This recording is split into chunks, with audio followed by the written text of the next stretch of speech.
Ladies and gentlemen, are you ready?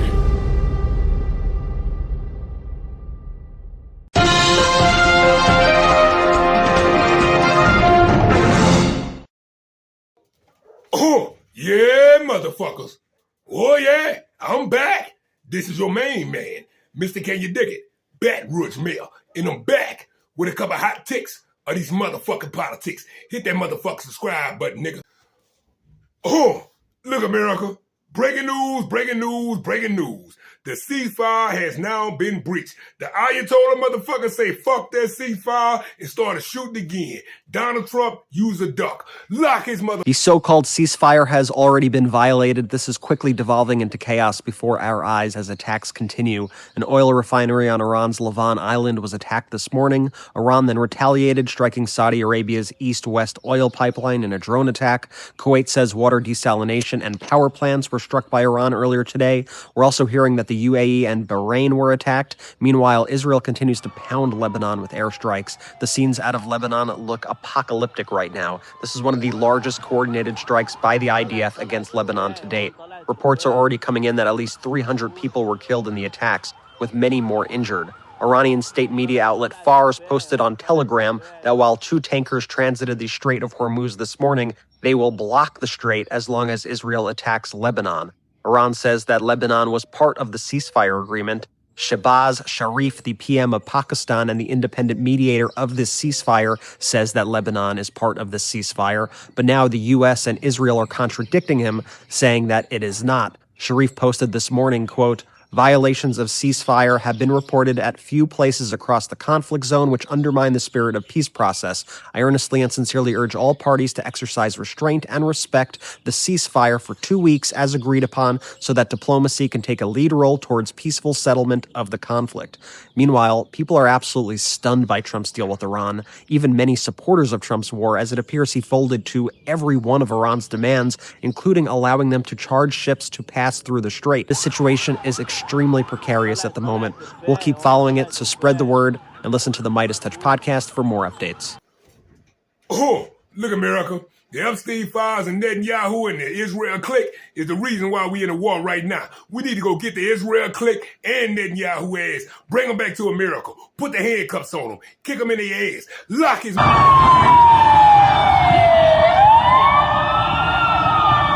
The so-called ceasefire that Donald Trump was bragging about that accepted all of Iran's 10 demands, as expected, is falling apart right away. It's blowing up in Donald Trump's face and in the world's face, frankly.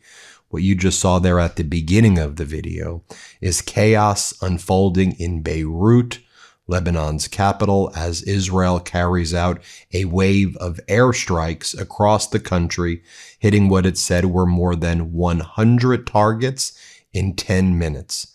Folks, the scene was apocalyptic in Lebanon, and Lebanon was absolutely included in the ceasefire that Donald Trump agreed to. The mediator was Pakistan of the ceasefire agreement. The Prime Minister of Pakistan had previously said yesterday, of course, Lebanon is included and Hezbollah is included. That was one of the 10 negotiating positions of Iran that Donald Trump accepted. And Donald Trump said, we agree with the 10-point plan. Now, Iran has shut down, yet again, the Strait of Hormuz. I mean, it's always been shut down, or I should say under their control, where their allies could use it. But anyone allied with the United States and Israel could not use it. But earlier this morning, 2 ships were escorted by Iranian naval vessels through the Strait of Hormuz. And then Israel hit Beirut. I mean, it's devastating. 100 killed, 500 wounded. Hospital is filled right now in Beirut, and Iran said the Strait of Hormuz shut down once again. We're not letting any ships through, which they weren't really going to let through unless they had a naval escort. And Iran was paid about $1 to $2 per barrel of the oil that were on the tankers, which could basically be around, $1 million to $2 million per tanker.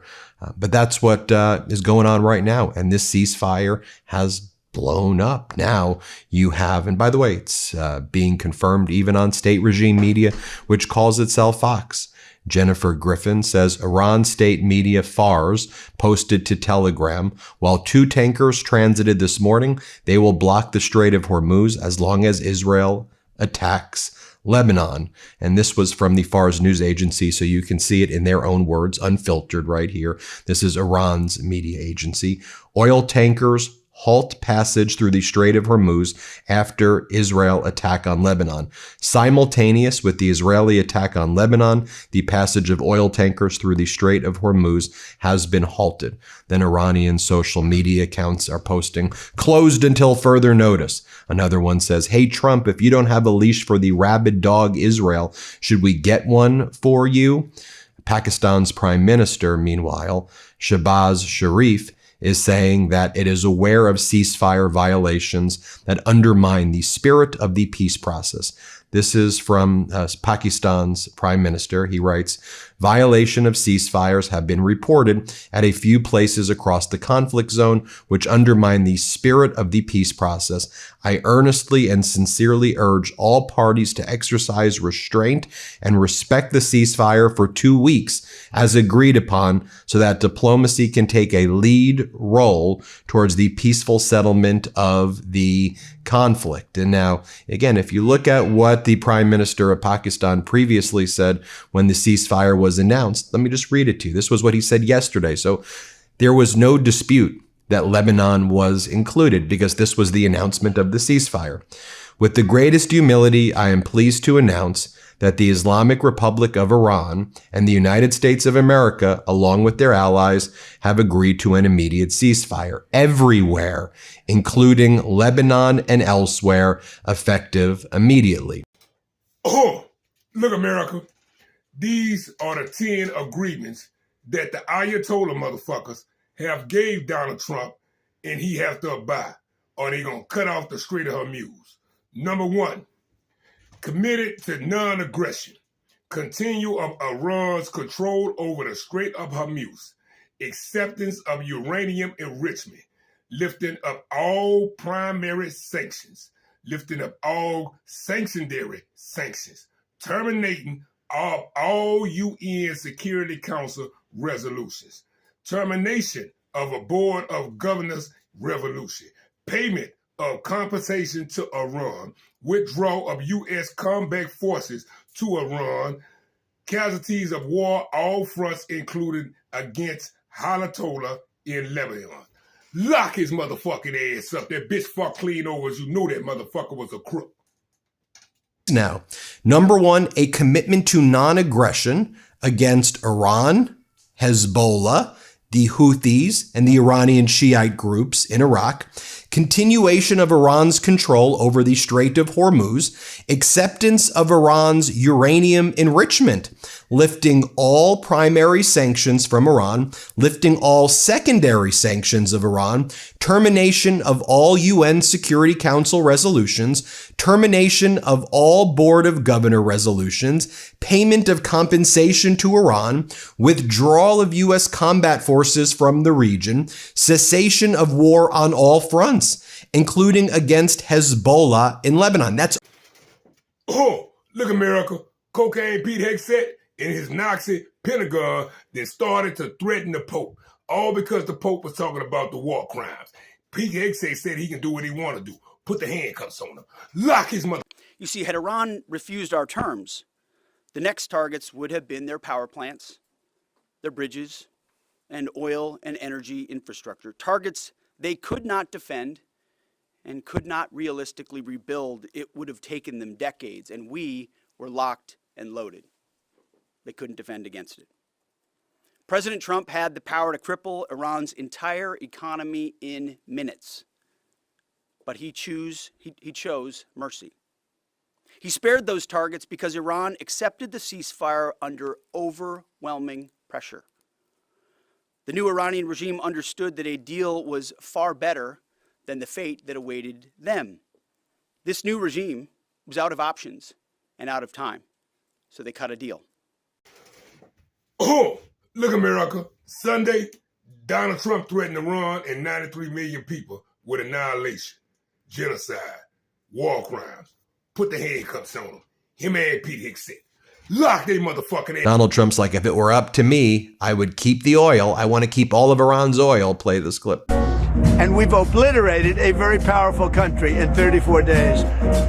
Yeah, if it were up to me, I'd like to keep the oil. I just don't think the people of the United States would really understand.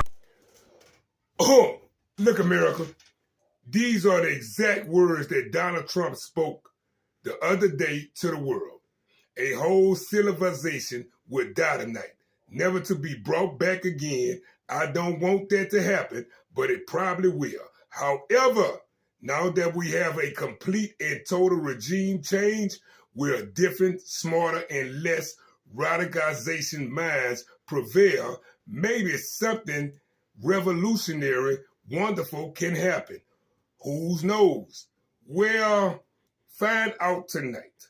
One of the most important moments in the long and complex history of the world, 47-year-old extortion, corruption, and death will finally end. God bless great people of Iran. Lock his motherfucking ass up. Those war crimes. Straight the fuck up. Initially, Iran rejected this idea of a ceasefire without a permanent commitment from the U.S. They demanded a toll for the opening of the Strait of Hormuz. That was a total non-starter. And total amnesty, as we understand it, for its, again, whatever is left of its top officials. Both were not going to be given or guaranteed by the United States. So again, politically, militarily, everything was on the line. Because even some of President Trump's most committed MAGA supporters they're getting anxious, holding their breath. They're like, did he really mean that? Is he going to do that?